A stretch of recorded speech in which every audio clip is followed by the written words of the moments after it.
Hi there, welcome to my views and news. Three news stories. Firstly, Americans stepping up their intervention in Tigray to solve the political tension between two TPLF groups led by Gita Choreda and Debretsion.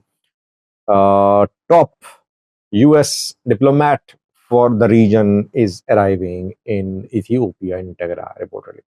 Secondly, Ethiopia needs at least 10 ports to fulfill all its needs. Who said that? How will Ethiopia gain access to 10 ports?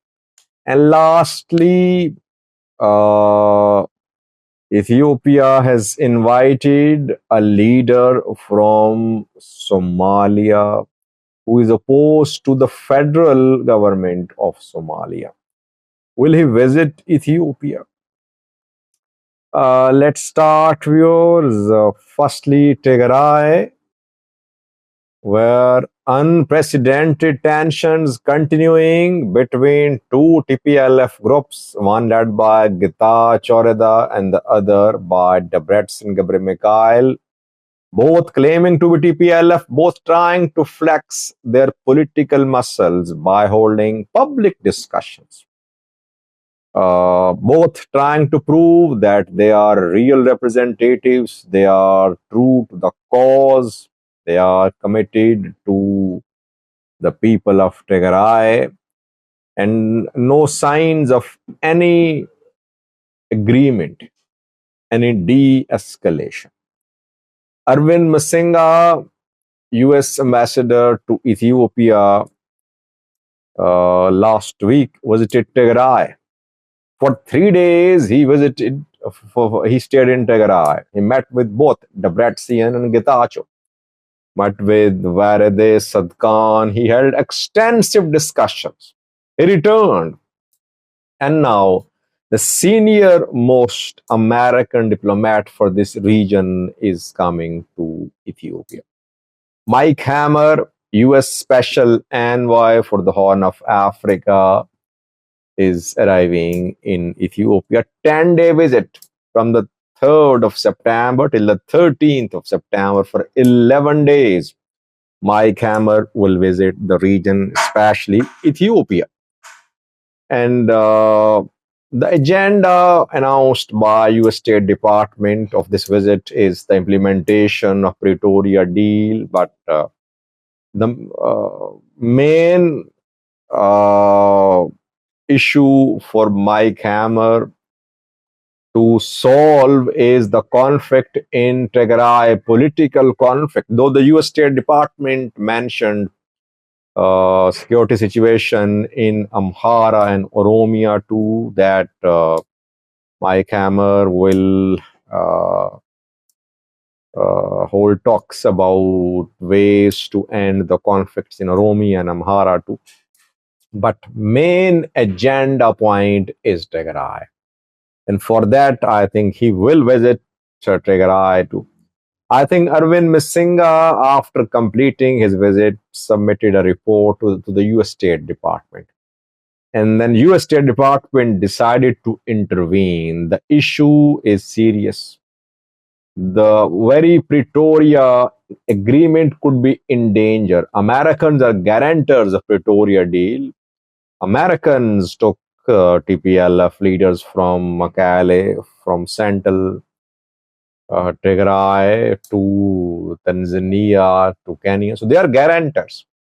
And both federal government, TPLF, Debretsion, TPLF, Getachew, they have been issuing statements saying that Pretoria agreement could be in danger. They are basically saying that if the issues are not solved, the very agreement which led to a ceasefire could be in danger. That is why Americans are arriving. Arvind Masinga's intervention could not lead to any breakthrough. And his report sent to US State Department, I think, highlighted the need for more American intervention into this matter to solve it. That is why I think American US State Department decided to send Mike Hammer. Can Mike Hammer uh, broker a deal between two TPLF wings. It's very difficult, by the way. Americans can save Pretoria only, but the two have reached a point where perhaps reconciliation is very difficult. It's not impossible. I mean, nothing is impossible, but the way they have taken extreme positions, it's going to be difficult for them to unite now under one banner of the TPLF. Let's see how Americans handle the situation. Secondly, viewers, Ethiopia needs at least 10 ports to fulfill its needs. Who said that?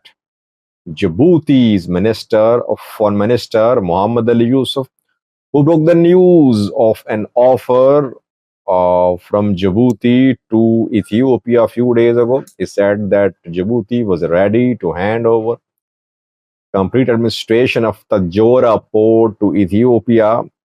And then he said that Djibouti was expecting positive response from the Ethiopian government, though he said that establishment of Ethiopian military base in Djibouti was not part of talks. So Djibouti is not offering military base to Ethiopia, it is offering a port only. And Muhammad Ali Yusuf then today in an interview said that Ethiopian needs are very big.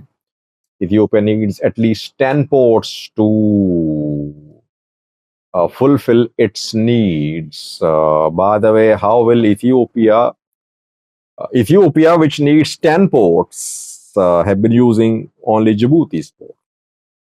It just shows how much money Djibouti has been earning from handling Ethiopian cargo. Ethiopia definitely wants to use more than one port now. It won't abandon Djibouti port altogether. But I think it will use Djibouti's port, more than one port in Djibouti, maybe Lamu port in Kenya, Berbera port of Somaliland, maybe one port in Somalia too, and maybe one in Sudan and Eritrea as well. That is in the best interest of Ethiopia to rely on as many ports in the region as possible, with some ports under its direct and full control in terms of administration, etc. Let's see. Djibouti's acknowledgement of Ethiopian needs shows how much Djibouti has been earning from Ethiopia. Lastly, viewers, Ethiopia is inviting a Somali leader known for being anti-Mogadishu, anti-Hassan Sheikh. Who is he? Well, everyone knows Said Abdullah Dini, Puntland President, is extremely critical of the federal government of Somalia, of Hassan Sheikh. A few weeks ago, when Hassan Sheikh government introduced constitutional reforms in Somalia, Puntland boycotted the proceedings and refused to accept the reforms, the amendments, and Puntland government refused to accept Hassan Sheikh as the legitimate president of Somalia. Since then, relations have been very tense between the Puntland regional government and federal government of President Hassan Sheikh. Puntland has been on good terms with Ethiopia. Abdullah Dini and his officials have been visiting Ethiopia in the past too. Reportedly, Ethiopia has extended an invitation to Puntland President Said Abdullah Dini to visit Addis Ababa. Not clear will he accept the invitation or not. If Said Abdullah Dini at this critical time accept the invitation to visit Ethiopia, it would be a big diplomatic win for Ethiopia. Ethiopia wants to strengthen its allies, the elements which support Ethiopia in Somalia. Said is one of those leaders in Somalia who are pro-Ethiopia, has been on good terms with Ethiopia and some Arab countries too. It remains to be seen if he will visit Ethiopia. Rumors going around that he's going to visit, but we're waiting for a confirmation. Thanks for watching.